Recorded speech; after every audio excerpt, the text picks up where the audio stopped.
ವೀಕ್ಷಕರೇ, ಇದೊಂದು ವಿಶೇಷ ವರದಿ. ಕೋನಸಾಗರ ಗ್ರಾಮದಿಂದ ಪಾದಯಾತ್ರೆಯ ಮೂಲಕ ಶಬರಿಮಲೆಗೆ ತೆರಳಿದ 3 ಜನ ಅಯ್ಯಪ್ಪ ಸ್ವಾಮಿ ಮಾಲಾಧಾರಿಗಳು. ಚಿತ್ರದುರ್ಗ ಜಿಲ್ಲೆ ಮೊಳಕಾಲ್ಮೂರು ತಾಲೂಕು ಕೋನಸಾಗರ ಗ್ರಾಮದಿಂದ ಹೊರಟಿರುವ ಮಾಲಾಧಾರಿಗಳು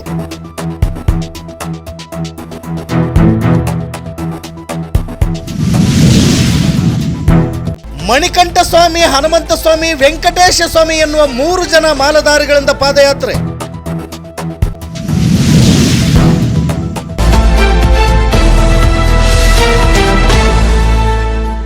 ಎಸ್ ವೀಕ್ಷಕರ, ದಿನಾಂಕ 5/12/2025 ಚಿತ್ರದುರ್ಗ ಜಿಲ್ಲೆ ಮೊಳಕಾಲ್ಮೂರು ತಾಲೂಕು ಕೋನಸಾಗರ ಗ್ರಾಮದಿಂದ 3 ಜನ ಅಯ್ಯಪ್ಪನ ಮಾಲಾಧಾರಿಗಳು ಸಾವಿರಾರು ಕಿಲೋಮೀಟರ್ ದೂರವಿರುವ ಶಬರಿಮಲೆಗೆ ತೆರಳಲು ಪಾದಯಾತ್ರೆ ಕೈಗೊಂಡಿದ್ದಾರೆ.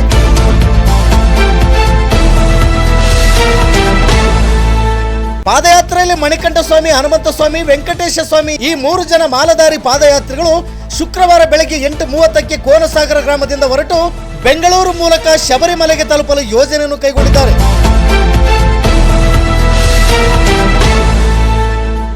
ಕೋನಸಾಗರ ಸುತ್ತಮುತ್ತಲಿನ ಗ್ರಾಮಸ್ಥರಿಗೆ ಮಳೆ ಬೆಳೆ ಸುಖ ಸಮೃದ್ಧಿ ನೆಲೆಸಿದೆ ಎಂಬ ಆಶಯವನ್ನು ಹೊತ್ತು ಮಾಲಾಧಾರಿಗಳು ಶ್ರೀ ಶಬರಿಮಲೆ ಸ್ವಾಮಿ ಅಯ್ಯಪ್ಪನ ದರ್ಶನಕ್ಕೆ ಹೊರಟರು.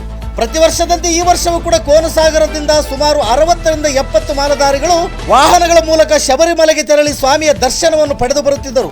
ಆದರೆ ಇದೇ ಮೊದಲ ಬಾರಿಗೆ ಈ 3 ಜನ ಮಾಲಾಧಾರಿಗಳು ಪಾದಯಾತ್ರೆ ಕೈಗೊಂಡಿದ್ದು ಸುಮಾರು 1,000 ಕಿಲೋಮೀಟರ್ ದೂರವನ್ನು ಪ್ರತಿದಿನ 25 ರಿಂದ 30 ಕಿಲೋಮೀಟರ್ ಕ್ರಮಿಸಲು ಯೋಜನೆಯನ್ನು ರೂಪಿಸಿಕೊಂಡಿದ್ದು ನಿಜಕ್ಕೂ ಸೋಜಿಗದ ಸಂಗತಿ. ಮಾಲಾಧಾರಿಗಳನ್ನು ಬೀಳ್ಕೊಡಲು ಕೋನಸಾಗರ ಗ್ರಾಮ ಪಂಚಾಯಿತಿಯ ಮಾಜಿ ಅಧ್ಯಕ್ಷರಾದ ಮಣಿಕಂಠ ಸ್ವಾಮಿ, ಕೋನಸಾಗರದ ಮುಖಂಡರಾದ ನಾಗೇಶ್, ವೀರೇಶ್, ಮಂಜು ಪಾಳೆಗಾರ, ಯರಸ್ವಾಮಿ, ಪ್ರಹ್ಲಾದ್ ಹಾಗೂ ಶಬರಿಮಲೆ ಮಾಲಾಧಾರಿಗಳು ಪಾಲ್ಗೊಂಡು ಪಾದಯಾತ್ರೆಗಳನ್ನು ಅತ್ಯಂತ ಶ್ರದ್ಧಾಭಕ್ತಿಯಿಂದ ಬೀಳ್ಕೊಟ್ಟರು. ನಿತ್ಯ ನಿರಂತರ ಸುದ್ದಿಗಾಗಿ ಗರುಡ ನ್ಯೂಸ್ ವೀಕ್ಷಿಸಿ. ಸುದ್ದಿ ನಿಮ್ಮದು, ಸದ್ದು ನಮ್ಮದು. ಕೋನಸಾಗರ ಡಿವಿಷನ್ ವರದಿಗಾರರು ರುದ್ರಮುನಿ ಮೂಲೆಮನೆ. ಇದು ಗರುಡ ನ್ಯೂಸ್. ನಾನು ಮಲ್ಲೇಶ್ ಕಮತೂರು.